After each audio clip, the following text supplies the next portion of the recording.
Welcome, everybody, to another episode of WTF Friday on the Nerf Herder Council. I am AJ, and we are back with part 2 of our ATST chill build tonight. It's actually a handy coincidence that I decided to do this spontaneous broadcast because, stupid me, I didn't look at the calendar and realize that it's actually the last Friday of the month, which is our scheduled WTF Friday anyway. So we're going to finish up with this head of the ATST tonight. Um, it's probably going to be the last WTF Friday show for a while. Looking ahead into May, unfortunately, I've got stuff going on most weeks, including this little thing you might have heard of coming up at the end of May called Star Wars Celebration. So I'm going to be traveling for that, and of course, out of town. So the Friday before Celebration, and of course, the Friday of Celebration, I will be unavailable to stream. So I figure we should get this out there, get some more of this ATST built, because I found out that the next subject of our WTF Friday chill builds is already in Cleveland and probably on a truck tomorrow to show up here. So June's is already set to go, but you just have to wait to find out what that's going to be. For those of you who don't know our format here, this is just a completely off the cuff, unrehearsed show. We talk about whatever you want. Doesn't matter if it's about Star Wars or not Star Wars or not even sci-fi or fiction or anything like that. Whatever you've got, sound off in the chat. Happy to talk about anything you want. I tend to just filibuster on and go on about whatever is on my mind. And there's a couple things going on in the world of pop culture and Star Wars in particular that we're going to bring up tonight. But anything that you want to talk about, anything you want to hear about, let me know, and we'll definitely bring it up here. So our first comment here, we got KXM Scary checking in from the concert. Dude, that's badass. Way to go, KXM. Ingve, he's a badass. That's a hell of a show. I'm looking forward to Sunday night, actually. Seven Dust is here in town, so they're going to be playing at the Agora here downtown. And I love those guys. They're doing an anniversary tour, I think 21st anniversary tour of Animosity. I think it's actually the 22nd anniversary now, but be that as it may, they're always an awesome show. So I'm going to get to hear that album. They actually did during the COVID lockdown. They did a pandemic concert where it was like empty room and pay-per-view of the show of the entire Animosity record, and it was fantastic. So I am stoked to get to see that live and take my I guess he'd be my nephew-in-law Dom with me. So that's going to be a good time.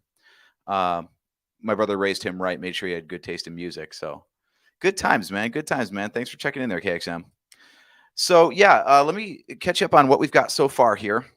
Again, for those of you who aren't initiated here, the whole point of this is that we don't actually do official Lego builds. What we do instead is, at least so far, we do fan-designed kits. So these are not anything that Lego ever tried to produce. And in most cases, this is going to be pieces that Lego did not produce. So this is a not Lego design built with not Lego pieces. And this one in particular is a hyper detailed ATST, but it is a bit slow going as a result. So I am going to bring in the instructions here so you guys can follow along with us here. The cool thing about this is the way they laid out these instructions, I can give you a quick time lapse. So this is going to be a good time here. Check this out.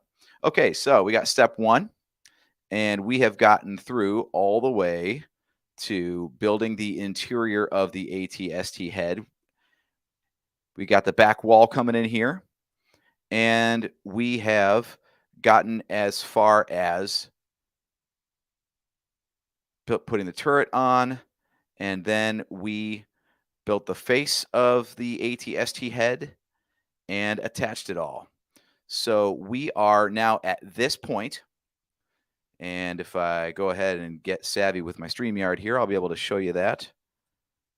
So there's this, and I'm going to bring this over here if I can.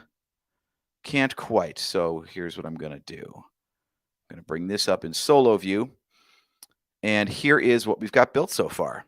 So we've got the back and the front and the interior built.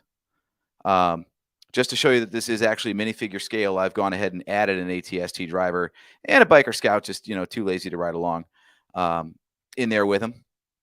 So we've got a couple passengers on board, and we are ready to get building on the next portion of this. So I'm going to set this aside for a moment because what we're going to be doing next is building the sides that go on each side of the head here, and then we've also got the roof panel to add on as well.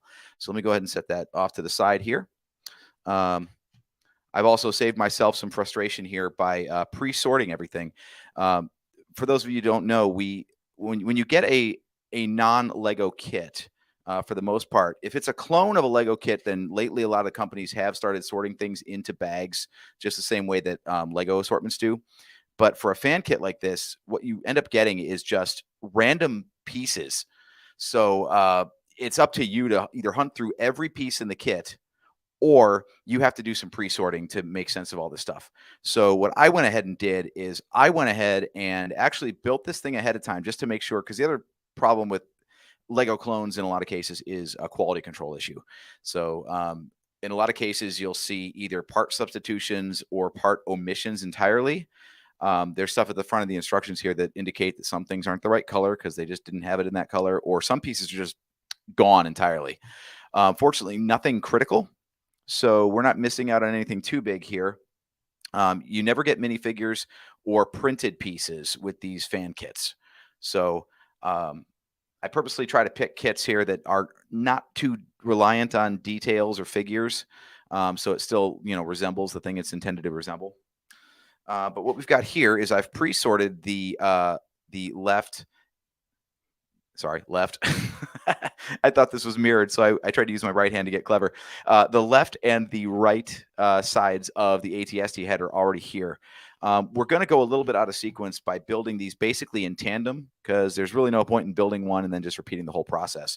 So we're going to do this simultaneously. So I'm going to open these up. I always like to keep my Lego pieces in Tupperware because, Lego does go bad after a while. Totally not true. But it was a crappy joke last week, and it's still a crappy joke today, so I'm sticking by it. So we've got pieces for side 1 and pieces for side 2. Now the cool thing is with a lot of these kits, the instructions are publicly available, and then you can go out if you wanted to, say, build this with official Lego. You can go out to a site like Bricklink, for example, bricklink.com, and you can order individual pieces on the secondhand market, or even Lego themselves has a I think it's called Bricks and Pieces is the section of the website where you can actually order official Lego bricks if they're currently in production. So this is actually, like I said, it's not Lego. If I bring this up here, you'll see that there's no Lego branding on the studs. That's the first dead giveaway.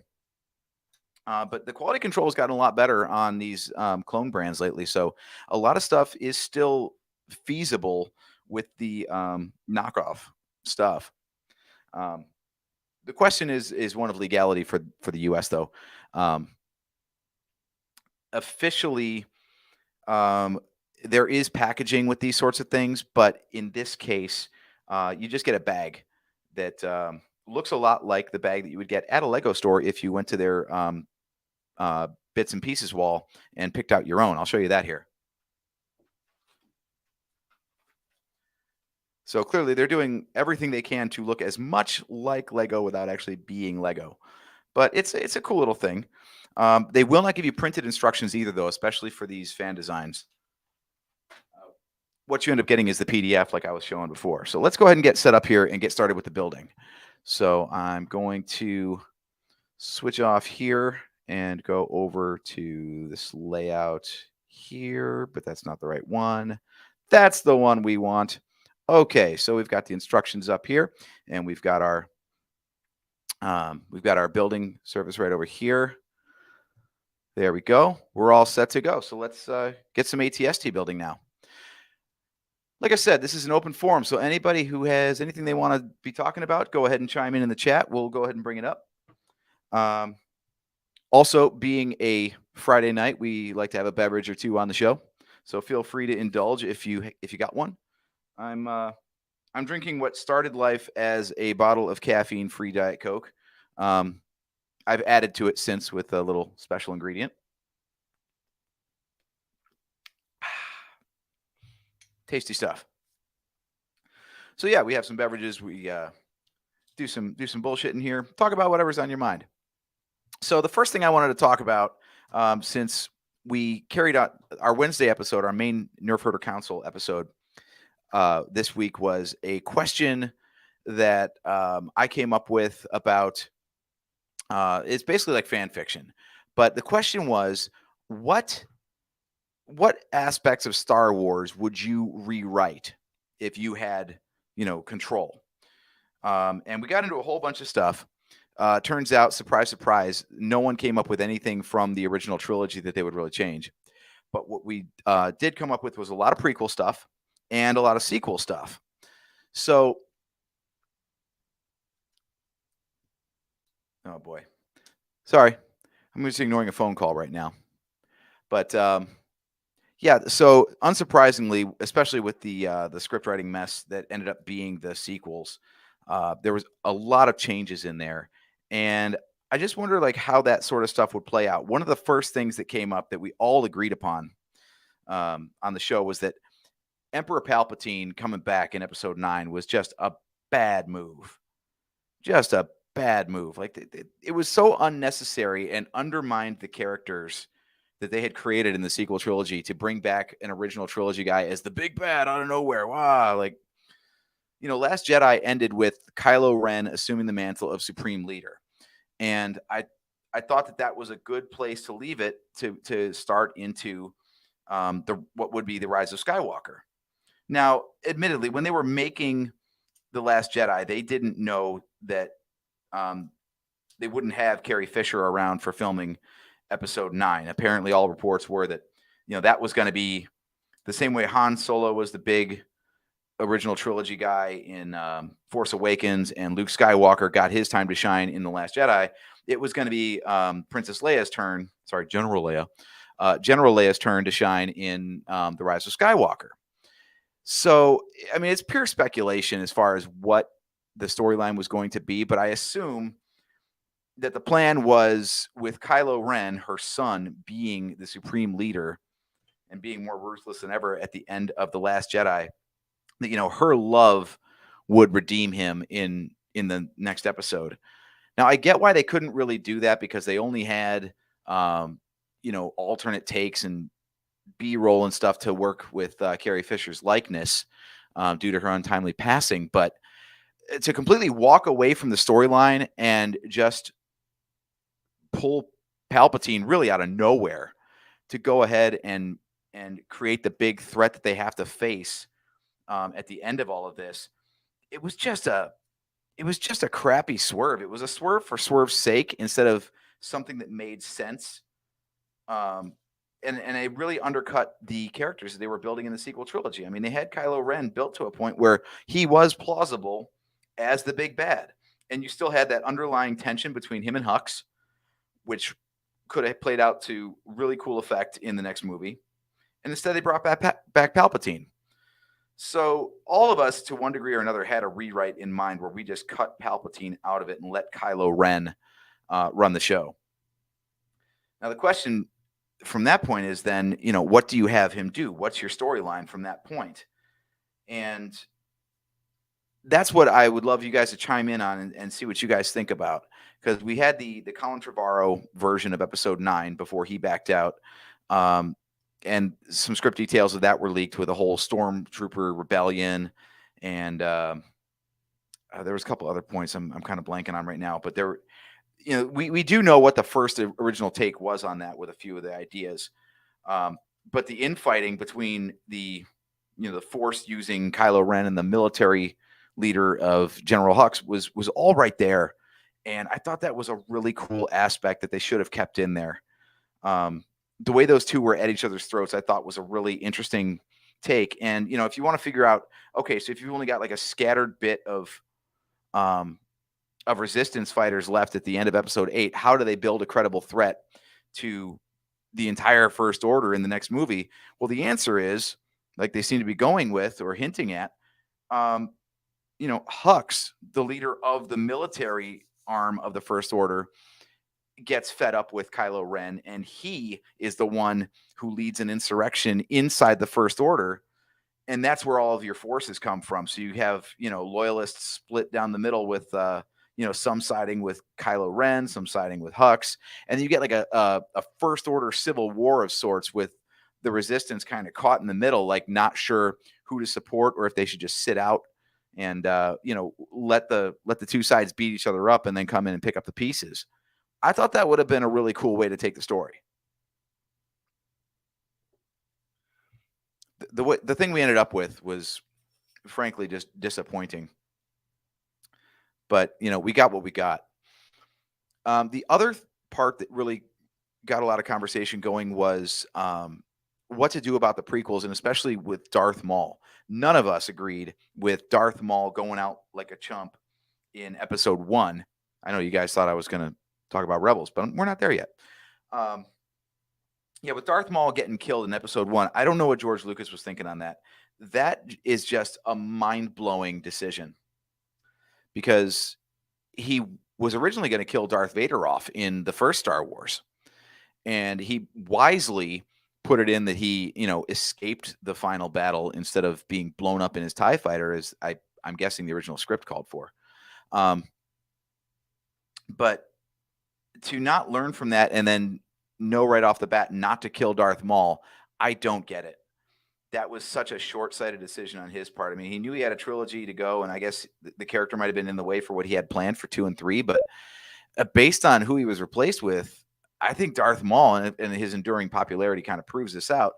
I think that was just the wrong call. Quick side note, you'll notice that I am using a light gray piece here instead of the dark gray. You're going to find that in a couple cases in this kit. Like I said, there are a few pieces where it actually shows, like I'll scroll back up here and you'll see some of these neon green pieces in the instructions. What that means is any color you want, it does not care because they're not visible. So anything that's in this green color here is whatevs, which is another weird thing, because of course you only get a fixed number of pieces in this kit when you buy it, and you don't know which ones matter for color and which ones don't. So for them to just be like, yeah, grab whatever you got, I don't know what pieces I need, so I can't grab whatever I got. Not cool. But we move on regardless. So yeah, killing off Darth Maul in Episode 1, bad move. Just bad. That guy should have stuck around. He was way too popular, and he was in all the marketing. Here's another thing you got to pay attention to in these kits. You notice how what I'm doing here is I'm actually putting these things, usually these studs connect in between these, what they call anti-studs, these round circles. And you get something that lines up, right along an edge like this does. But if you pay close attention, you'll see in the instructions here, these actually line up inside the anti-studs and not around them like most pieces connect. So there's a lot of weird building techniques that, if you're used to building with official Lego kits, will be kind of like gotchas in these fan kits, because there's a lot of oddball building techniques that Lego would never personally do. So, all right, so moving on with the Darth Maul talk. Okay, so they brought back Darth Maul basically by fan demand in the Clone Wars. Like that was brilliant on their part. Apologies for the camera. We do our best around here, but this is a Samsung Galaxy S10e that we're using for our overhead cam. So if it gets a little blurry, apologies. I don't really have control over the focus of that like I do my main webcam. So we do with what we can. But yeah, so they bring back Darth Maul in the Clone Wars, and they build him up, and he's this awesome character voiced by the incomparable Sam Witwer. Thank you very much for your contributions to Star Wars. And then we end up with this problem in Rebels then, because he survives the events of the Clone Wars, and this is before they did season 7 on Disney Plus. So we only had the 6 seasons of Clone Wars, and Darth Maul is still alive at the end of all that stuff. And then they put out Rebels, and in Rebels they decide it kind of comes out of nowhere, like he's a secondary character for pretty much the whole show. He shows up in a couple episodes in season 2, just enough to basically blind Kanan, and then he disappears again. And then you get this weird season 3 episode where all of a sudden Ezra Bridger ends up going to Tatooine with Darth Maul. And I'm like, what? He ends up following him there, actually, I think, through some like connection through the Sith holocron or whatever, if I recall. Could be wrong. Fact check me if you want. And basically, like the whole thing plays out where Ezra is completely like unnecessary. Chopper stays behind in the ship. So the two rebels-based characters, Ezra and Chopper, that start the episode out, one gets left behind immediately, and the other one, once Darth Maul and Obi-Wan show up and confront each other, he's basically ushered away. He's taken out entirely. So it just becomes Maul and Obi-Wan. It's the Maul and Obi-Wan show in the middle of Star Wars Rebels. And it smacked of, oh crap, the original trilogy is right around the corner, and we forgot to kill off this prequel character. So it was... None of us were a fan of the way he went out either. People say it's the build-up. It was all the staging leading up to the battle, much like Cad Bane and Boba Fett in the Book of Boba Fett. Sorry, I'm trying to remember to come back to a point in a minute. So just bear with me here. Also trying to build stuff in tandem slightly backwards. While holding a train of thought is really difficult. So I'm doing my best here. Thanks for bearing with me. In fact, I think I've already screwed something up here because it doesn't look right, like at all. All right, so first, let's start with the piece that we're supposed to be dealing with, which is this guy. All right, so we got this guy, and we know this piece goes here. Now... Oh, see, I got stuck with this before. This is another gotcha. So I was lining it up to the top edge here because that's what it looks like from the instructions. But that's actually just one of the studs hanging out from the other side of the piece. So actually, this only connects on the bottom stud. And that is how you end up with only one row of studs right there. Yeah. Again, it's a tricky kit. You got to pay attention to this stuff. So anyway, as we were saying, and again, with more part substitutions here, I'm going to use a dark gray piece on something that definitely looks like it's supposed to be black. I really hope I did my reverse sorting correctly when I took this thing apart, because otherwise I'm kind of screwing myself for the future. But anyway, so Darth Maul goes out like a chump in Rebels. And that whole thing, I think, it just did the character a big disservice. One, to go out like that. And two, I mean, they didn't know this at the time, so I get it. But, there's no reason that they couldn't have found a way to sideline him rather than kill him off. Like, just because he's not in the original trilogy doesn't mean they couldn't have come up with a story-driven reason to not have him there, instead of just going like, well, he clearly would have played a part in this, so we got to kill him. Like, it would have been fun to have him around for the sequel era. I thought one of the theories that we brought up on the show was, what if Darth Maul had survived through the original trilogy by being sidelined or something? The same way that they took Thrawn out at the end of the series, jetting off into hyperspace with the Purgles on the Star Destroyer. So he's still out there somewhere, we think. He was name dropped in The Mandalorian season 2. So Ahsoka's hunting for him, thinking he's still around. So either she's got some serious intel, or she's, I don't know, just making sure he's gone. I don't know. So let's assume that Thrawn is still in play officially based on the name drop in The Mandalorian.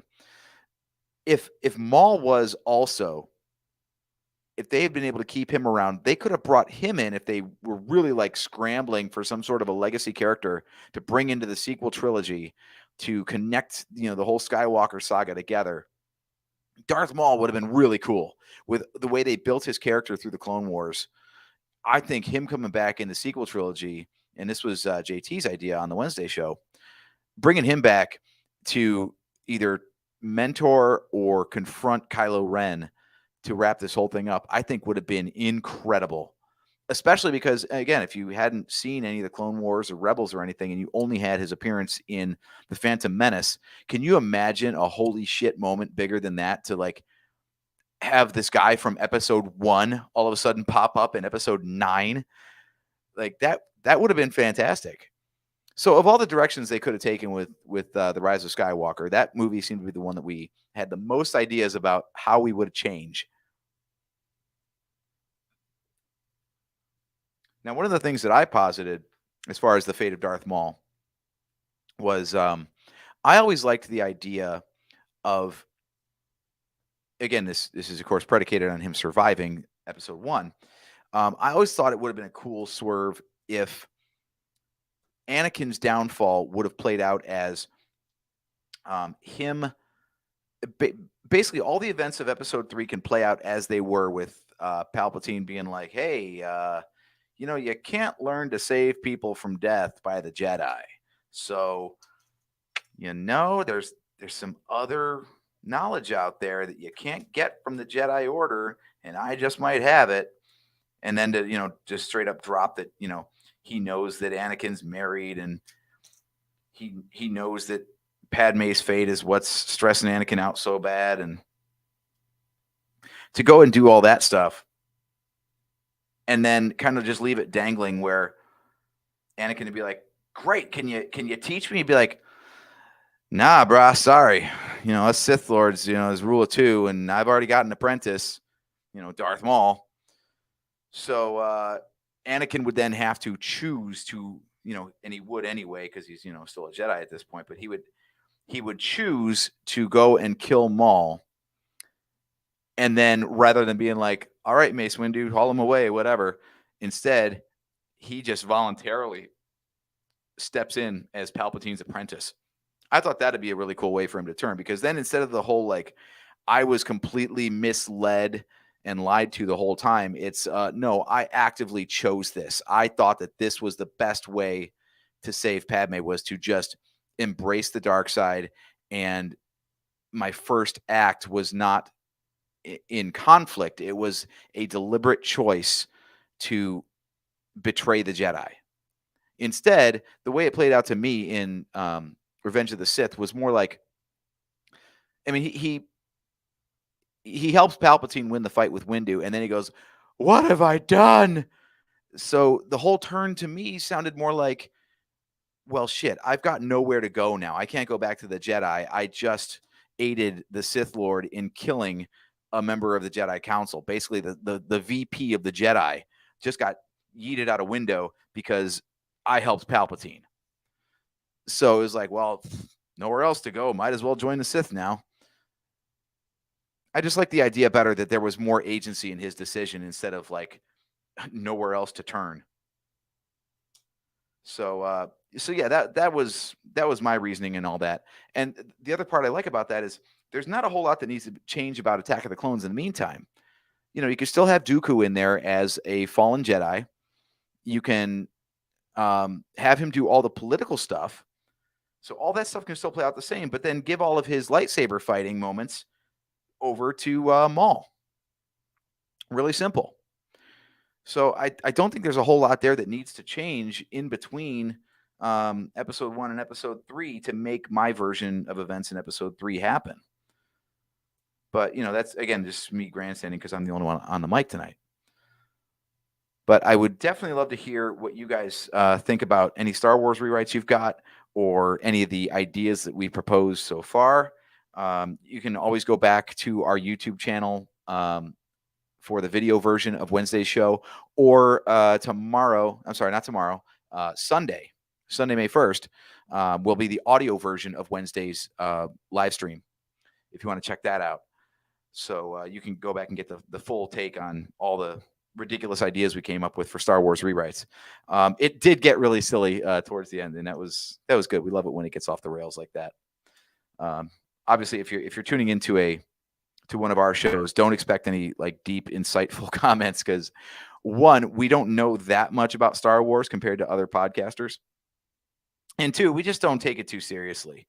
Like, we love it, but we understand that it's all, for entertainment's sake, and we entertain ourselves any way we choose to within the realm of Star Wars. So yeah, we can have some fun with it. All right, I remember this confusing the hell out of me when I came across this step originally. So we're gonna try to do this as best we can here. As you can see, this is interesting parts usage.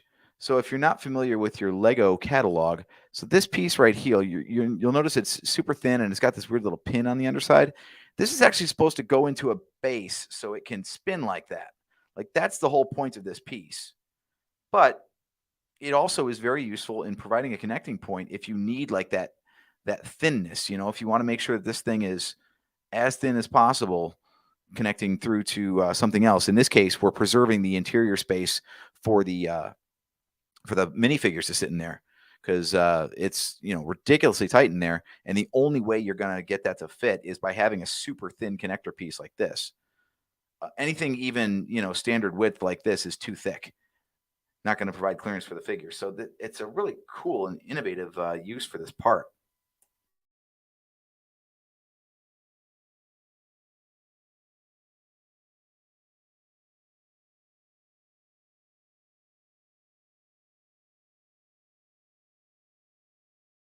All right, we've got an internet problem here. I think we're back. We're back. Okay, good. Sorry about that. I guess one of the things I should have done in prep for tonight's show is installed the new router that's sitting on my dining room table back there. But we'll get through it. It's fine. To quote Bob Uecker from Major League, no one's listening anyway. So we press on. Speaking of pressing on, I'm trying to figure out where to press this on.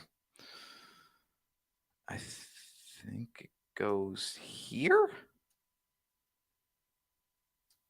I really wish I remembered. We're really flying by the seat of our pants here, people. All right, that looks about right to me. I think that's the way this goes. I really wish my phone would focus better. But yeah, that looks about right to me. So we're going to go with that. Again, that's a good use of that skinny piece. That stud would be a problem, but it just insets perfectly there because it's not a full thickness. So kind of ingenious. I'm looking forward to Lego. I wonder how often Lego looks at fan designs and techniques like this, and they incorporate that stuff because increasingly Lego has been producing 18 plus sets. So they're actually targeting adults deliberately now. And they're getting into some more advanced building techniques because instead of designing for kids, they're designing for adults, and they know they can get away with some, more advanced stuff. And I wonder how often actual Lego designers are looking at fan kits like this and going like, "Oh man, that's a really cool way to do that." Because it seems like, I see this kind of stuff in these fan kits, and then at some point later, an official Lego kit will come out using a very similar or an outright identical technique. And I'm like, it's way too coincidental that thing came out that way. I swear Lego probably pulls some ideas from the fan community here and there for building techniques, which is really cool. I like that whole reciprocal nature. They're really cool to shout out, their fans and let them know that they appreciate the input and whatnot.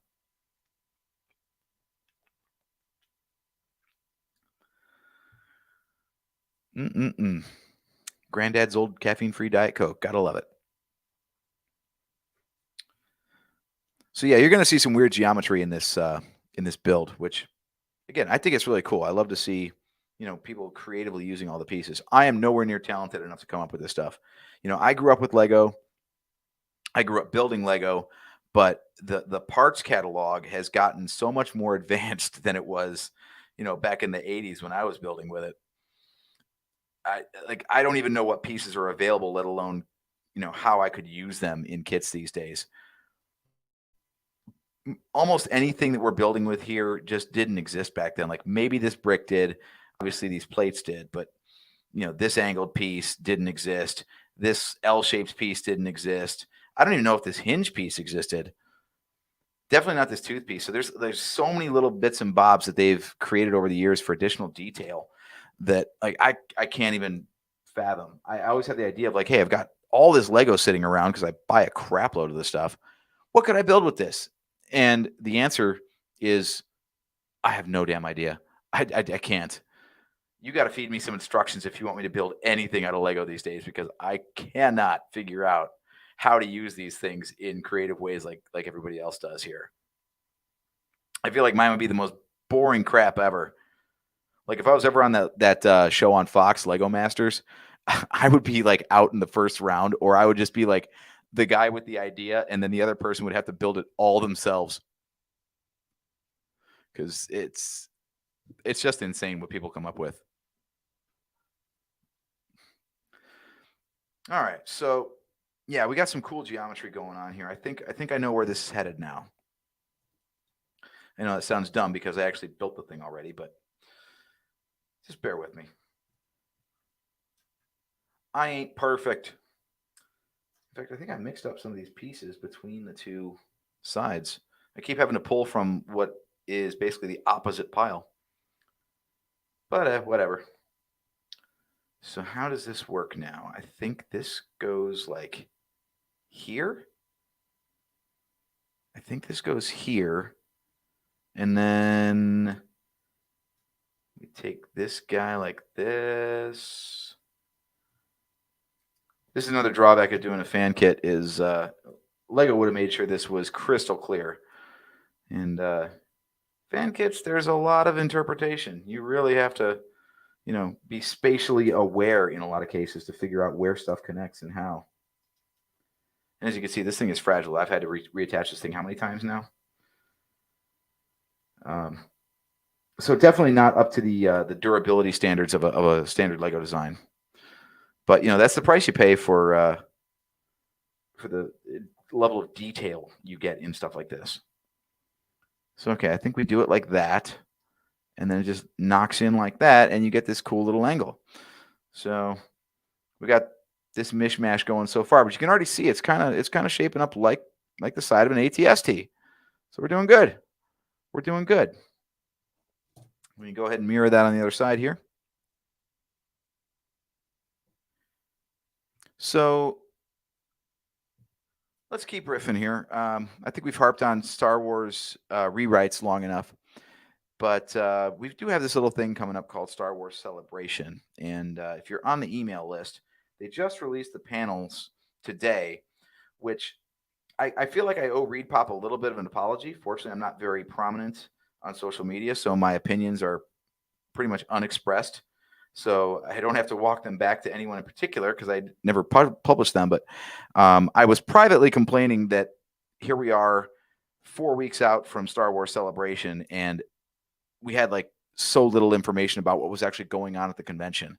What I didn't realize is that this is actually completely on the normal release cadence for details around Celebration. Like I was listening to Star Wars 7x7 earlier today, and it was part of an interview with David Collins from back in 2017 ahead of Celebration Orlando.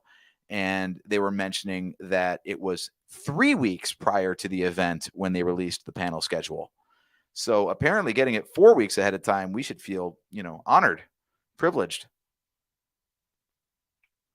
But I did have to laugh because I got the email with the panel schedule, and the thing said, here's the panels and guests to Star Wars Celebration. Start planning your trip today. Man, if you started planning your trip today for 4 weeks from now, you are way too late, my friend. Tickets are sold out. And can you imagine like just getting this thing today and being like, all right, let's find some airfare. Let's book a hotel. Let's get that rental car going. Let's buy those tickets. Do we need any spending money? I don't know. Maybe we should start saving. Like, come on. Who's getting that email who hasn't been planning this thing since literally 2019 when they announced that it was going to be in 2020 before, of course, the world shut down due to COVID? So, yeah, Reed Pop, you're a little tone deaf on that. But, hey, thank you for putting out the panel schedule. On the next regularly scheduled episode of the Nerf Herder Council, which is going to be Wednesday, May 11th, we'll be going over all that stuff, a little bit of a celebration preview show. And not only just, what's going to be at Star Wars Celebration, but we're also going to dig a little deeper and look at what's not at Star Wars Celebration and try to see if that registers anything as far as how Lucasfilm is viewing certain aspects of the franchise. Because in case you haven't noticed, Star Wars and Lucasfilm is very good at drawing attention to the things they want attention drawn to, and also drawing attention away from the things they don't want attention drawn to. So, yeah, it's going to be interesting to see. I have not actually gone over the panel schedule, so I don't know at this point. I don't know if there's any glaring omissions there that we can really find to talk about on that next show, but I'm guessing there will be. You know, increasingly with the increased pace of like releases and all the content we're getting for Star Wars, it seems like there's a lot less of looking back at things and a lot more of here's what's coming next. The obvious exception being that this is the 20th anniversary of Attack of the Clones this year. So hopefully we get some Attack of the Clones centric content. Again, I haven't looked at the panel schedule, so it's probably going to seem pretty unenlightened to anyone watching this in the future, or anyone who actually did click through the email today. But in any case, yeah, there's not a whole lot. Even on the guests that they had previously announced, there's not a whole lot of the previously announced guests that indicate that they're doing a whole lot of retrospective kind of stuff. The guests they've announced are either in upcoming Disney Plus shows or members of the animation team, things of that nature. So it'll be interesting to see how much we get of old stuff. One thing we know for a fact is that Mark Hamill, who is basically become a mainstay of Celebration, everybody loves the guy. He is not going to be there. He has a scheduling conflict. He's working on another project, so he cannot attend. He tweeted that out officially. So if he pops up, that's going to be, I wouldn't even call it a swerve, because I mean, he outright said he's not going to be there. So I mean, that's not just like being coy. That's straight up, misdirection. That's lying. Which, he's entitled to. He's Luke Skywalker. He can do what he wants. But yeah, I don't think we're going to get many legacy actors whatsoever there. Again, if they've announced something new in the email today, then I apologize for being out of touch. But I haven't heard any of the sequel actors being a part of this. And I mean, I think Anthony Daniels is going to be there and Ian McDermott. So we're going to get C-3PO and Emperor Palpatine, which is cool. But everybody else seems to be involved in the animation side of things or one of the upcoming Disney Plus shows. So it's going to be interesting. It's weird to see this transition where movies aren't really the big thing with Star Wars anymore. It's live action series and animated series. I mean, we've been kind of spoiled with Celebrations recently. I started going to Celebrations in 2010, and at that time, it blew my mind because I'd never been to a Star Wars Celebration before. But thinking back to, what was the new hotness in Star Wars at the time, back then, the prequels had wrapped up. The Disney sale had not yet happened. It wasn't even rumored yet. All we knew, as far as we knew, the only things that we knew for sure was that the movie era was over, and we had things like the Family Guy Star Wars special. We had the Clone Wars. We had Robot Chicken doing some stuff. We heard rumors of this thing called Detours that was going to be from the creators of Robot Chicken. It was a lot of like spin-off or parody or humor stuff. It wasn't anything to do with the actual lore of Star Wars, especially not in live action, which was a bummer. But, like I said, being my first Celebration, my mind was blown anyway. I was loving all of it. So no problems there. Now, anyone who's shouting at the screen right now that I'm not going to build a mirrored version of these two sides, I do know what's coming ahead. And the reason I'm not building a mirrored version is this little ball socket piece right here. So this ball piece right here does not have an equivalent on the other side. Now, I'm going to cheat a little bit. I do know that it connects through to the receptacle piece right here. So I am going to build that on the other side to get that out of the way and ready to go. Again, that's one of the perks of having built this ahead of time, is I can save us some consternation. Watch, we'll get to that step and I'll be totally wrong.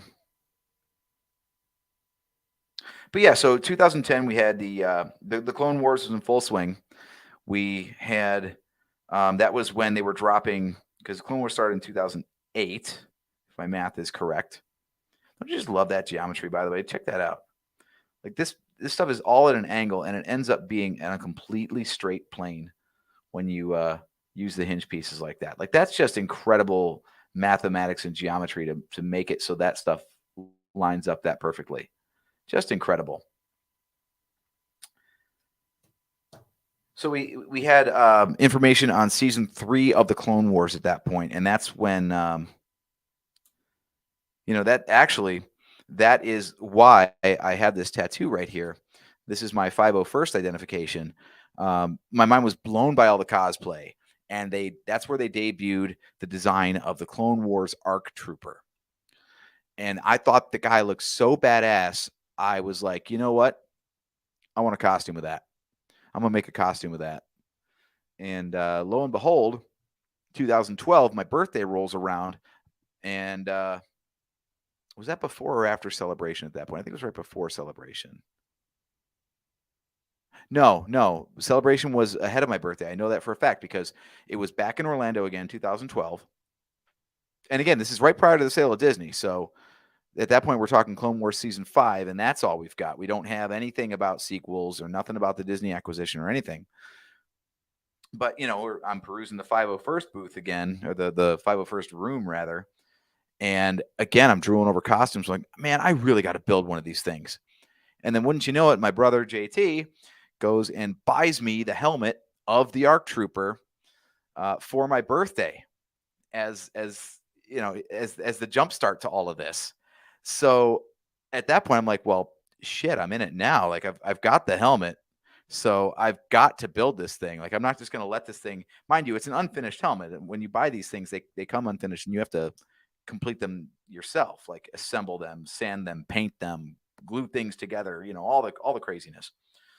So I had this, unfinished husk of a helmet. I'm like, well, I could do the helmet, I guess, and have a collectible, but who's going to do that? So of course I, went and bought the kit and, built the whole thing. And then Anaheim 2015 rolls around, and I let that stuff go and did basically nothing with it for like a year and a half. So we're getting into like late 2014. 2015 is coming up, and I'm like, shit, there's a Celebration coming up, and I don't have anything to do with this kit yet. So I was like, you know what? I got to get this thing done by Celebration. I want to troop this thing at Celebration. So I scramble like crazy, and I almost get it done. I don't actually quite get it done in time for Celebration. So what do? I load up the whole thing in a 75-gallon Husky tote from Home Depot, and I ship the thing out to Anaheim. And in the hotel room, I have got my Velcro and my spray paint and my painter's tape and all the stuff. And I'm finishing the kit in the room. Like it went out there with still a whole bunch of stuff yet to be done to the helmet. And there's a photo of me literally holding this thing off the 10th floor balcony of our hotel room. Just the whole thing is masked off, and I'm just holding it by the fin at the end of the helmet, and I'm spray painting all this like dirt and grime and stuff, and I'm still putting like the detailing on the sides of the helmet and everything. So I literally finished this thing in the hotel room just to be able to say that I was able to troop at Celebration, and I got approved. I trooped in it, and then I sent the photos that I took of the troop, and I took all the approval photos, and I emailed them in from Celebration, and I got my approval at Celebration itself. Now, unfortunately, I didn't have time. By the time I got that approval, there was no way to get booked at the Ink Pavilion to get my approval stamped on me at Celebration. But this thing is actually my that's AR 44216. That's my 501st identification, and that's my permanent badge of pride right there, because I was able to get that thing done, and it's a great Celebration memory. But yeah, that's a hell of a tangent. But anyway, so yeah, 2010 and in 2012 were the only two Celebrations I've been to, because I've been to 2010, I've been to 2012, I've been to 2015, I've been to 2017, I've been to 2019, And I would have skipped 2020 if it happened, but since it didn't, I didn't have to skip it. Here we are, 2022, and I feel like going to Star Wars again. So I am. And the only two Star Wars celebrations I've been to that didn't have a movie to look forward to were those first two. The first two were only Clone Wars, and that was the only thing Star Wars had going for it at the time.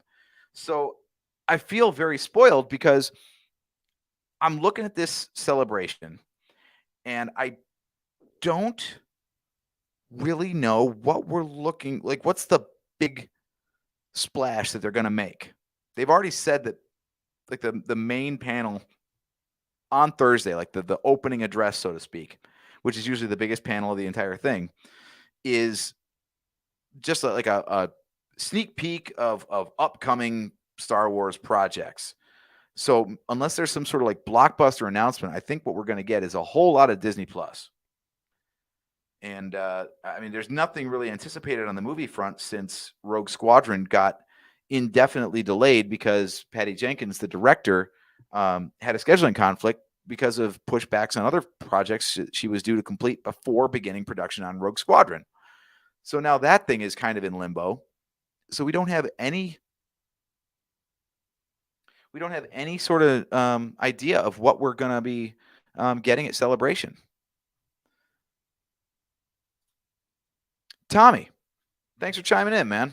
First time commenting because I casually catch the video after the fact. So yeah, definitely chime in live, man. We live for all the live chat. That's why we went from a pre-recorded to a live in the first place, was to, get the audience involved. Longtime viewer, what we talking about? Tommy, we are talking about whatever you want to talk about. I'm kind of filling dead air here while I'm just pontificating, but if you've got something on your mind, definitely chime in, drop it in, and let's get some banter going back and forth. Right now, we're just talking about how this is the first celebration since 2012. So 10 years since we've had a celebration where we didn't have a movie to look forward to. So, I mean, longtime celebration attendees, they're going to feel like it's, old times all over again because, there were a lot of celebrations that had no Lucasfilm involvement. So they didn't have any sort of inside scoop. And then, there was, of course, the dark times when we didn't have movies to look forward to. So if you were at, for example, Celebration in 2007, you got your first taste of the Clone Wars, but that was it. The movies had wrapped up. So yeah, I wonder. There's been a lot of speculation that had this show gone off in 2020 as planned, it would have been kind of like the victory lap of the sequel trilogy. And I think that would have been interesting to see how that would have been received because, I mean, obviously the sequel trilogy was pretty divisive. So it would have been interesting to see how fan reaction would have been live and if there would have been a lot of interest and hype in that celebration, given that the movies that were going to be the big deal in that case weren't universally well received. Now I could see if they're not going to really revisit that too much because it feels like the sequel trilogy is really in the rear mirror now. Like it's behind us. It's falling apart. It's all falling apart. Rogue One reference. Sorry, I like to live in movie quotes. But yeah, I don't think we're going to get a lot of sequel trilogy related stuff at this show from Lucasfilm because I don't actually think that I think they just like to move on from it. With the success that The Mandalorian and Book of Boba Fett has had, I don't think they really want to reopen that old wound and risk tarnishing the goodwill that they've regathered with the fandom by putting out such strong content since then. So it'll be interesting to see what we end up with. Speaking of interesting to see, so we got this thing right here. They had us put in a translucent piece, which I thought was going to mean like a window or something. No window. They just decided to give us a clear piece for, I don't know, reasons. Interesting. Tommy, that's a really good theory right there. Wondering if we're going to get any news about the Taika Waititi film. There's a lot of stuff that's been announced as being like in development, and a lot of it was very speculative. Like we had the The Game of Thrones guys, were supposedly getting a trilogy. The Rian Johnson trilogy, the Taika Waititi film. Obviously, they did officially announce Rogue Squadron from Patty Jenkins. So I wonder if they're going to move up one of the other projects because Rogue Squadron is running into production problems. I mean, I would love to see it. Taika Waititi is one of my favorite guys. I mean, he's hilarious as an actor. He's makes great movies. I mean, Thor Ragnarok is my all-time favorite Marvel movie. So the guy clearly knows what he's doing. I'm cautiously optimistic about Thor: Love and Thunder. I don't know if you can really recapture that magic. Tommy, we are peas in a pod, man. Thor Ragnarok, hell yeah. Now, question though, would you accept a Star Wars movie that had that sort of irreverence to it? Or do you think there's like more of a fixed formula with Star Wars movies that you can't deviate from? Because I know, there's that segment of the fan base that just wants the Star Wars formula over and over again. And if you move on to something and try to like break out of that mold, a lot of people say that that's where Last Jedi lost the fan base, was it did try to be different. And, there might be some merit to that. I mean, whether you like the movie or not, everyone can agree that the movie itself was definitely a different take and had a slightly different style to the rest of the episodic Star Wars films. And a lot of people, when they go into something like that's so storied after, 40 some years by the time Last Jedi came out, they don't want fresh. It's like going into McDonald's and ordering a Big Mac and, they change the recipe on you. Like, no, a Big Mac is a Big Mac, always and forever will be a Big Mac. You can't go changing that stuff without having people getting seriously pissed off at you for it. So I would be curious. I think Clone Wars kind of expanded things a little bit. Like, they purposely tried to borrow from different genres in their storytelling. And it would be interesting to see the live action stuff kind of follow suit. So, Tommy, I'm interested to get your take on this because you say that you like The Last Jedi, which we here at the Nerf Herder Council also do, and in most of the sequels. So, two questions for you, Tommy. What of the sequels didn't you like? And then also, since you liked most of the sequels, then what are the parts that you thought really worked there? Now, we've gone over on the show many times about our love of The Last Jedi because we thought it straddled the line very well between being reverent to the movies that came before, but not beholden to them too much. Like, the thing that pissed off so many fans about the prequels was that George Lucas was always just making, left field swerves here and there and doing weird stuff that they didn't expect. Like, a lot of the prequel haters, when those movies were new, was the idea of, they expected that any new Star Wars films coming out, especially after a 16-year hiatus from Return of the Jedi to Episode 1, that Episodes 1, 2, and 3 would just be, more original trilogy stuff. And when they didn't get that, they were pissed. Like, people just had this idea in their mind of like what Star Wars was. And when George Lucas specifically chose not to do it that way because, he felt that style of Star Wars and that era of Star Wars had already been covered and he wanted to show something different. Fans were, when you don't get what you want, when you have an expectation in your mind and it's not fulfilled, there's a certain portion of the fan base that therefore that instantly goes to this new thing is bad without even trying to consider that maybe it has its own merits. It's just not what you expected. And I think Last Jedi did a great job of taking the spirit of George Lucas, of George Lucas filmmaking, not the spirit of George Lucas. The guy's still very much with us, and thank you for that. But I think Rian Johnson did a very good job of looking at Star Wars with fresh eyes and finding ways to do things that were in the spirit of the George Lucas era films without rehashing them. So I feel like Ryan Johnson made a movie in the style of George Lucas, whereas J.J. Abrams was making movies in the aesthetic of George Lucas, if that makes sense. Like I think the call outs to past Star Wars films were much more overt with J.J. Abrams. You know, with Finn holding up the training remote for that split second, like super obviously when he's rooting through stuff for a bandage for Chewbacca in Force Awakens, and bringing the Emperor back in Rise of Skywalker, and Starkiller Base is just a giant Death Star, and the First Order in general is just a modernized version of the Empire.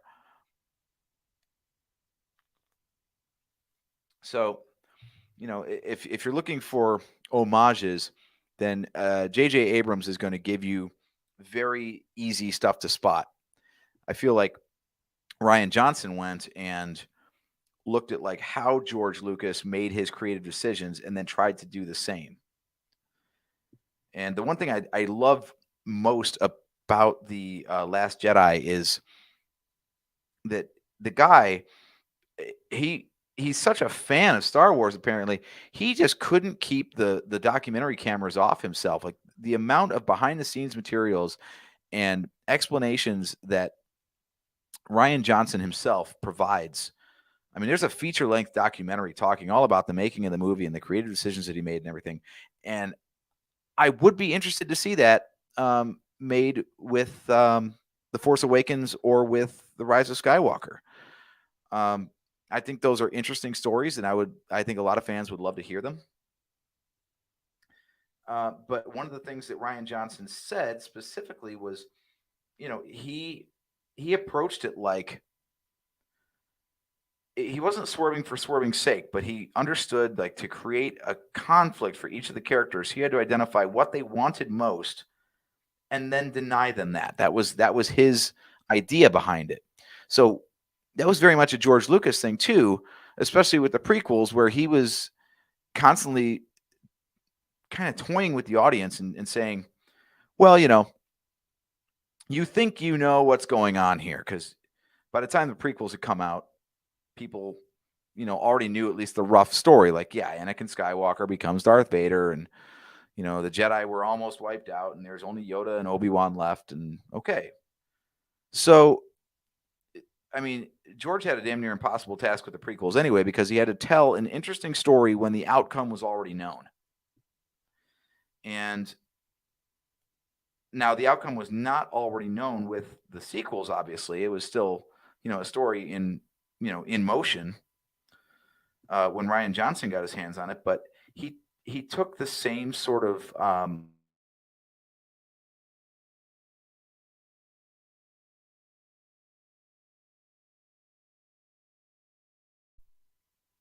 sorry, quick Wi-Fi bubble again. My bad. But you could have. I mean, he put the line in there for a reason, where Luke is chiding Rey, basically saying, "What do you expect me to do? Walk out there with my laser sword and face down the entire First Order?" And he's like, I think that was more for the fans, because he knew that like his version of Luke Skywalker, the curmudgeon, was not what anyone expected, and for the most part, it wasn't what anyone wanted. So I think that was Ryan Johnson's way of telling the audience, like, I could have done that, but that would have been so obvious and boring, because it's what's expected. It's not an interesting direction to take the story in.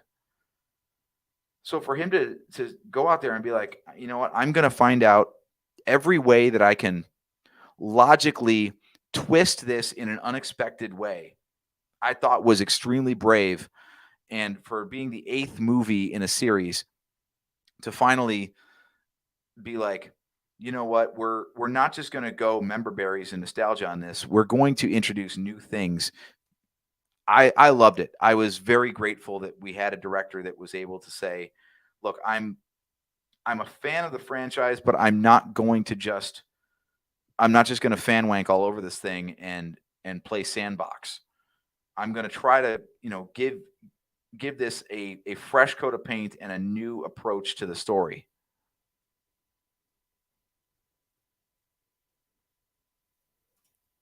Again, me and Tommy, simpatico. Yeah, he likes TLJ because Luke wasn't how everyone wanted him to be, and he liked seeing the way Ben progressed. yeah, I thought that those scenes were really good. I have kind of soured on those a little bit. Um, People have criticized Luke's actions in the flashback scenes, and I think that there might be some merit to this one. So I'm interested to get your take on this, guys. A lot of people have said the biggest problem with the whole Luke thing, and he almost killed his nephew because he reached in and saw all the darkness, and he's like, "Well, I got to off you. I can't have this happen again." Um, I mean, the whole basis of the character of Luke, his whole arc in the original trilogy was, I mean, Vader was dag nasty evil, but damn it, it was his dad, and he was like, "Look, I sense good in him. I'm gonna fight to redeem him rather than try to kill him as Yoda and Obi-Wan wanted him to, uh, because I believe I can bring him back to the light instead of just have to off the guy because he's evil now." So he chose compassion and love as his, primary weapon, if you want to call it that, in the original trilogy with his father. So for him to, see all of this repeating itself with his nephew and for his take to be, well, I got to kill him. That did seem to be, once it was pointed out to me, I'm like, yeah, that is kind of a weird choice, isn't it? So I could see the detractors on that.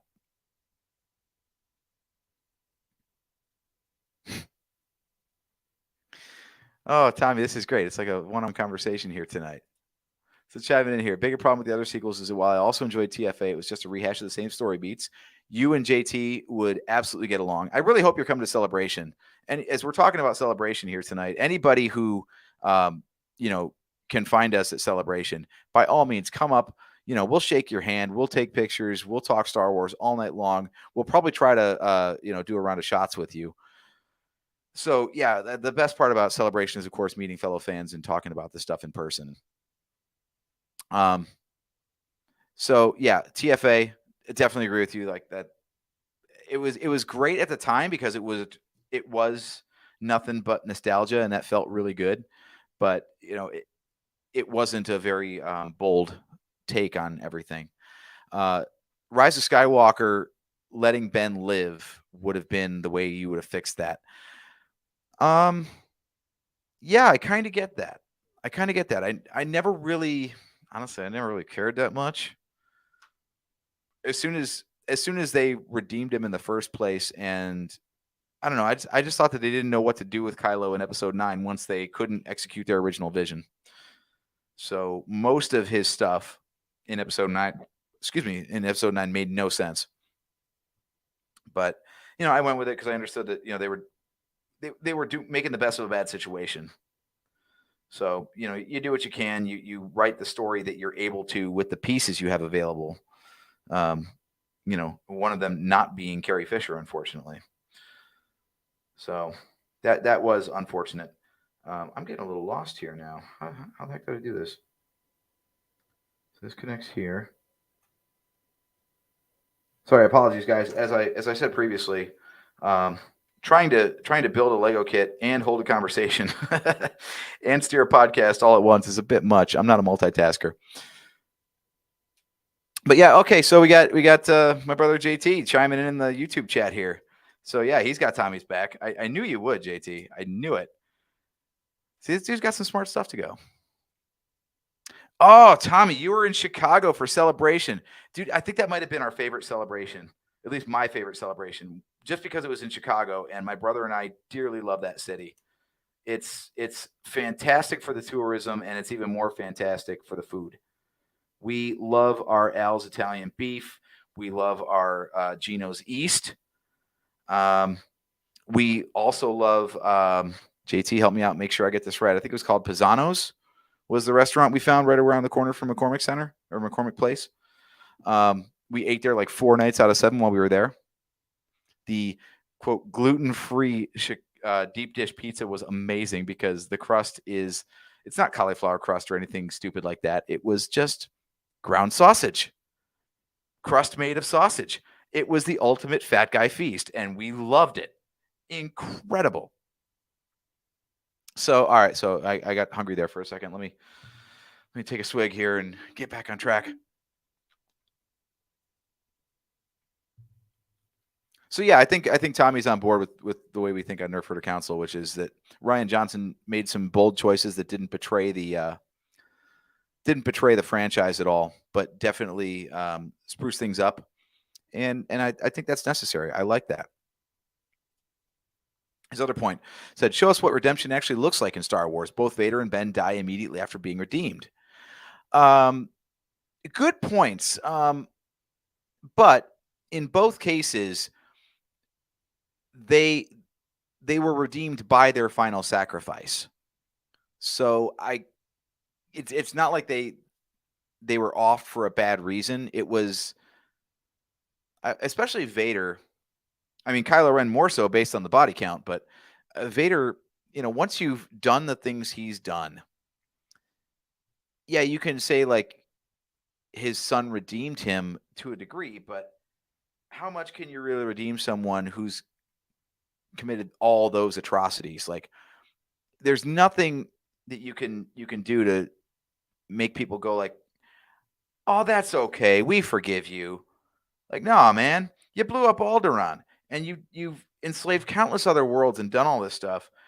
Like, at some point there is no forgiveness. Like, you're just SOL, buddy. You did too much stuff and you got to pay for it. So, outside of killing the character, what are you going to do with them? They're not just going to like join the rebellion or the New Republic after the Empire is defeated and be like, "Sorry, my bad, guys. Can I help you now?" So I don't know where they could have gone story wise. Kylo had the same problem, of course, but being the second time we'd seen it is law of diminishing returns, I think. I love these little notes that they put in the instructions here. Check this out. For anyone who's watching on a smaller device and can't read this, it says, yep, 6942s, which is the part number here, have become quite expensive in LBG, Lego Building Group or something. I don't know. Lego reintroduced them. You may go for the cheaper DBG version. Oh, sorry, that's light bluish gray. It's a color they're talking about. And then DBG is dark bluish gray. Or take a look at the alternate model with the large dishes as seen on Hoth. So even the fan designer put in like little footnotes here. But that is why we have a dark gray dish instead of a light gray dish, because, well, apparently they're expensive. So even the knockoff company was like, all right, we'll make it in dark gray instead then. Fun times. Anyway, moving on. So we're making a gun. Why would I need a gun rack? I don't even own a gun, let alone many guns that would necessitate an entire rack. What am I going to do with a gun rack? I apologize for the Wayne's World aside there, but I was listening to Mocktails from the Cantina earlier. Fantastic show, by the way. Chris Mock does a hell of a job. Definitely recommend you check him out. And they were talking about Miliwake, which in Algonquin means the good land. So we had a good shot of 90s nostalgia with the Wayne's World reference. So I have now tangented so many times that I forget what we were talking about originally. If someone wants to skew me back on course. Oh, we were still talking about celebration and what it means to have a celebration without a movie to look forward to. Yeah, that's what it was.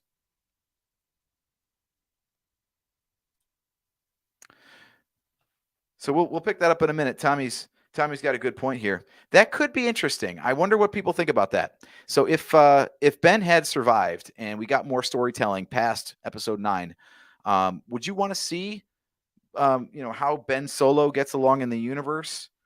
I wonder, actually, that could be an interesting story beat, because I just realized that like only a few people know that Kylo Ren was Ben Solo. Or at least only a few surviving people. So he could kind of fly under the radar and have that secret.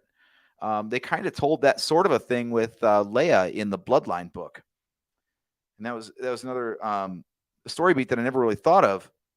This is incredibly fragile. This is another one of those things that would never get past Lego. That thing is hanging on by a thread, but it's hanging on, so it counts. Yeah, in the Bloodline book, it came up, and I never realized this until it was pointed out. nobody outside of Luke um, and Han Solo, um, nobody knew that Leia was Vader's daughter. That was just, it was never revealed in Return of the Jedi, and it had never been brought up since in anything that is now considered canon. So, um, in Bloodline, one of her political rivals ends up finding out and uses it against her to completely discredit her. And that is how she ends up forming the Resistance, because her political career was basically ended when it came out that she was the daughter of Darth Vader, which I thought was a really cool take, actually. So, I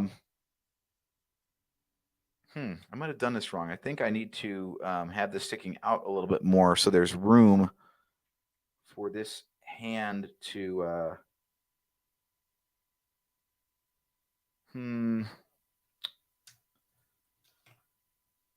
You see, this super detailed stuff, this can be problematic. I think I have to leave room for this guy to stuff in there farther. Right now, it wouldn't clear this bar, so I got to push this in farther, and then I got to reassemble all this crap. Oh, whoops! You know, I already built this once. You think I'd be better at it by now? But yeah, so in the Bloodline book, that was a really cool, interesting little, footnote there that they're like, yeah, we didn't know that you were the daughter of Darth Vader, and you can get the hell out of our Senate now because we don't want anyone related to Darth Vader running our government. So that's how she ended up, as an outcast. So it would be interesting to see what they would do with Ben Solo's storyline, because his lineage, or his identity as Kylo Ren, is not known either. Anyone who knew that is also dead, so he could kind of like try to hide out, basically, like just hope his secret doesn't get discovered. I mean, otherwise he'd be kind of celebrated, because I'm assuming that Ben Solo was known. I don't know what the galaxy was told about, what became of him once he stopped being Ben Solo and started being Kylo Ren. So that would be interesting to find out. It's a good take. We're skipping step 96 because at the very beginning of the book, I'll scroll up and show you, it just outright says, too bad you're not getting that piece.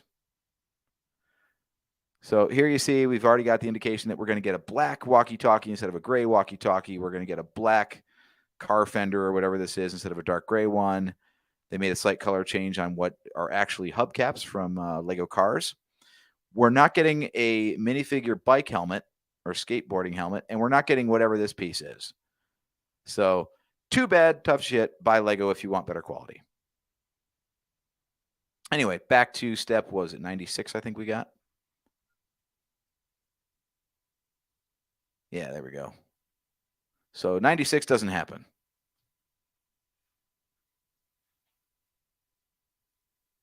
Yeah. Yeah, so that's a good idea. See, I'm glad you chimed in, Tommy, because I thought this whole like how would you rewrite Star Wars thing could really lead to some interesting ideas. Instead of the usual fanfic stuff, it's more thoughtful than that. Like, all right, smart guy, you want to change this thing in Star Wars? Well, come at me with an alternative then, and that would be a really interesting alternative take. This doesn't fit. So I don't think I was supposed to do it the way I did it, because there's no room to set this thing in any further. So now I have to undo all this crap.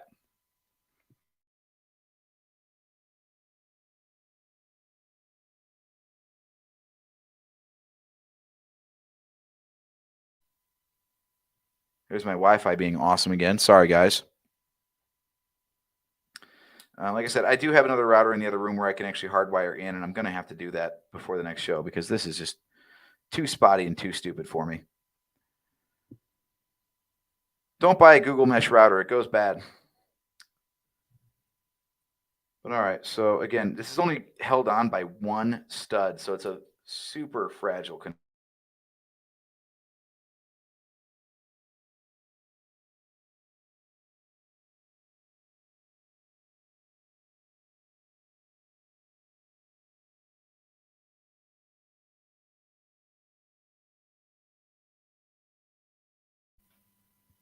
All right.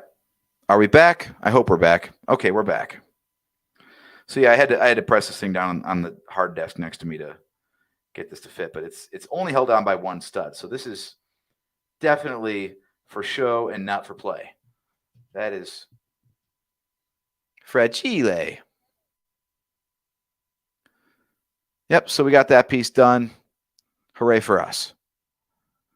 Now it's going to want us to build the other side, but we already have built the other side. So we spared ourselves a lot of time and trouble that way. Connected that. Now we just got to build the dish that goes on there. So we are going to do that next. And we should be coming to the end of this build very shortly here. You see, we've only got a handful of pieces left. So let's get these in there. We'll get this attached and we'll leave the roof for the next time that we end up building this guy. I didn't even get to most of the stuff I wanted to talk about tonight. But hey, that's a good thing. Tommy, I appreciate you hanging out with us, by the way. This is great. Always appreciate the new blood in the chat room. So very cool of you to swing by, especially you said you're playing a game while you're doing this. What game are you playing? Because, I mean, obviously around here we've been playing a lot of Lego Star Wars Skywalker Saga lately. Having a good time with that. But obviously there's Elden Ring and all sorts of other things. If you're a fan of what we do and you're a fan of the show in general and gaming, then we do actually have a related channel that is run by Steve, the third host of our show, called Nerf Herder Games, and that is on Twitch. He doesn't have a super set streaming schedule. He might be on now for all I know. But I don't see any notifications, so I don't think he's streaming tonight. But he is currently running through Elden Ring with 3 or 4 of his buddies. So if you want to watch a playthrough of that, highly recommended. Sorry, as I fight with this here, this piece is too sunken in, so I need to get this thing popped out a little bit.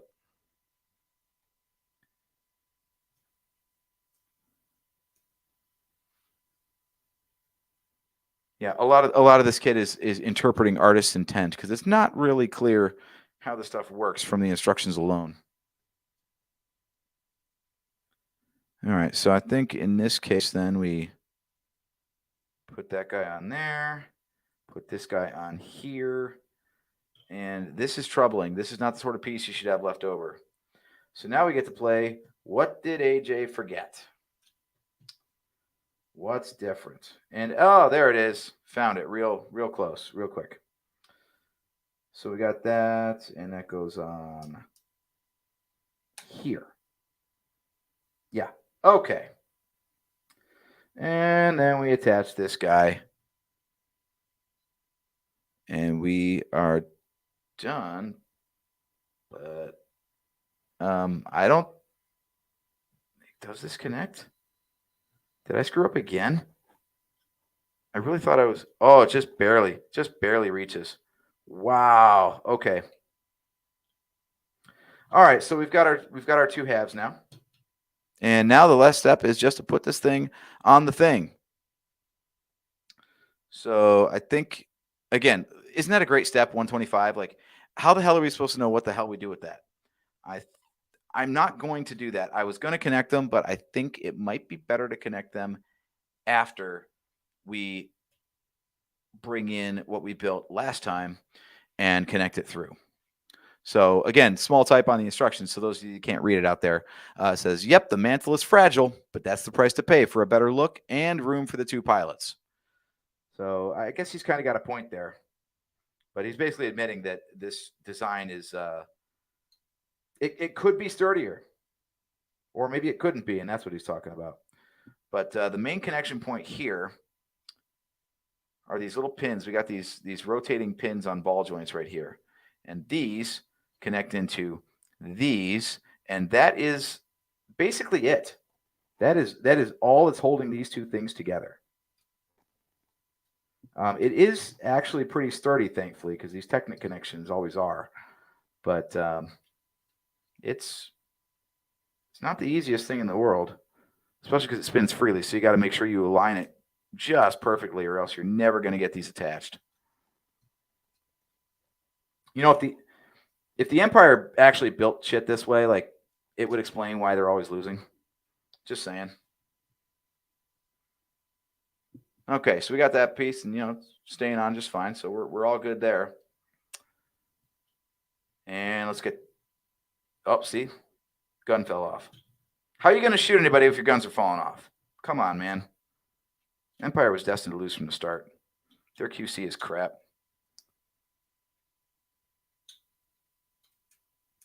All right, so I hope I didn't snug that up too much.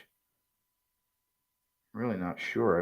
I might not have needed to push that in as far as I did. I'm not sure. But you can see in here, like they were talking about room for the pilots, it just fits. Like, just fits. And then the last thing to do, if I didn't, already screw this up too much, under here is where we are supposed to, allegedly. Now, admittedly, when I built this thing first, I didn't have any figures in it. So I don't know if that's going to cause a problem, but we just cinched that up. That's all set to go. I'm going to try to reconnect this hose again, but this thing always loves to fall off. It's just going to. It was part of the first step that we built in the previous Friday episode, but we're going to put it in there and let it pretend to hold on there until it doesn't. And we are going to reattach this gun here. Maybe, sort of, kind of. I mean, you can't actually see the connection when you're making it, so it's really just hunting and pecking around until something goes where you think it should. And that is everything but the roof of our ATST.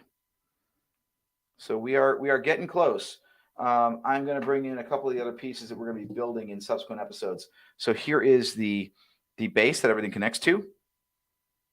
There's this ball socket joint right down here. Then, of course, connects right here. So you get that connected, and that kind of gives you an idea of what we're looking at as far as a finished product sort of thing. So very detailed, very cool. And then once we're done with this guy, we'll see if we can get this all done in one episode. We've got the legs, which, of course, attached to the base. And once those are done, then we are done with this ATST. So we will be trying to get through that. Like I said, it's going to be the beginning of June because I've got 2 Fridays coming up that I'm going to be doing celebration stuff. And then the next 2 Fridays, I have other stuff going on. I actually have a life besides podcasting, believe it or not. So I want to thank you guys for hanging out. Tommy, got some good stuff in here. Sorry, I zoned out with finishing the build, but let's talk about this for a second. So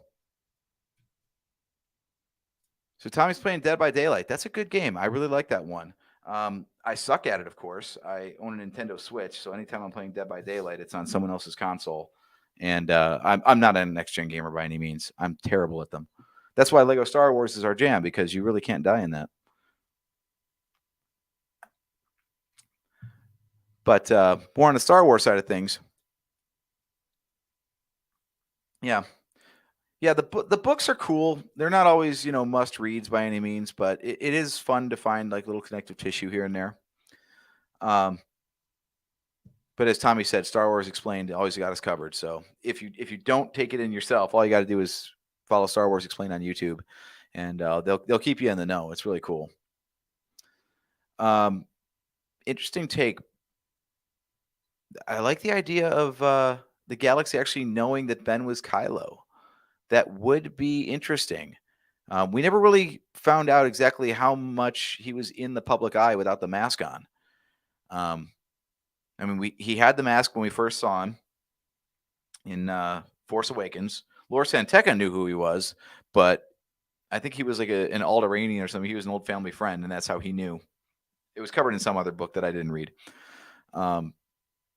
But then when he was marching around without the mask, like at the beginning of The Last Jedi, I don't know if he made public appearances like that or if that was just his look around the rest of the First Order. So it'd be interesting to know how they would handle that. And you're right. He was the emperor for a year without his mask, but I wonder if he was making public appearances like that or not. One thing is for sure: Snoke was not the face of that organization.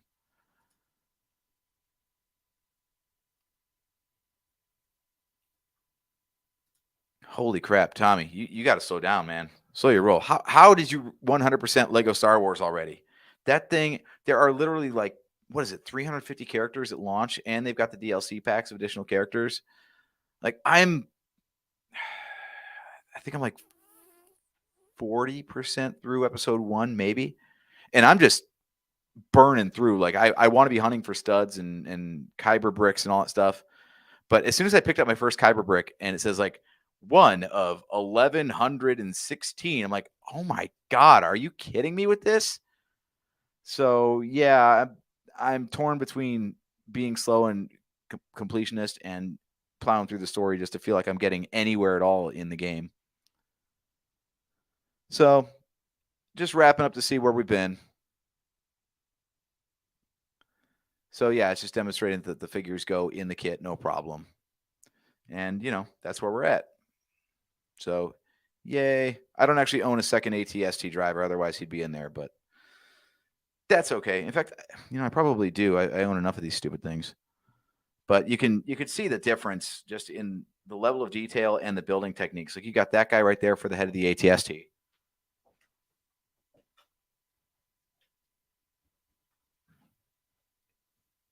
And then this won't really fit under my camera setup here, but this is the Mandalorian-based ATST from Lego that came out.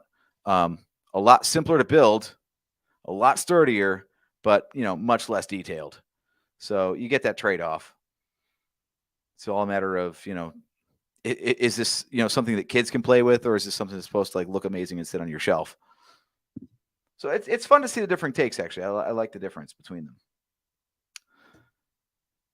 But yeah, let me go ahead and drop this down here. You have to stare at my ugly mug for a quick second here while we sign out.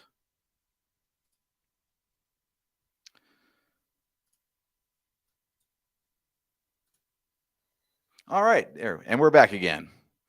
So, Tommy, 13 days before you started a new job. Well, congrats on the new job, first off. That's cool. And good use of your time in between. I had the opportunity. I just started a new job in October, actually, and I was asked if I needed time off between gigs. I'm like, it's just going to cost me money if I do. But I kind of did want to take that time and be like, yeah, I'm just going to sit on my butt for a little while. Why not?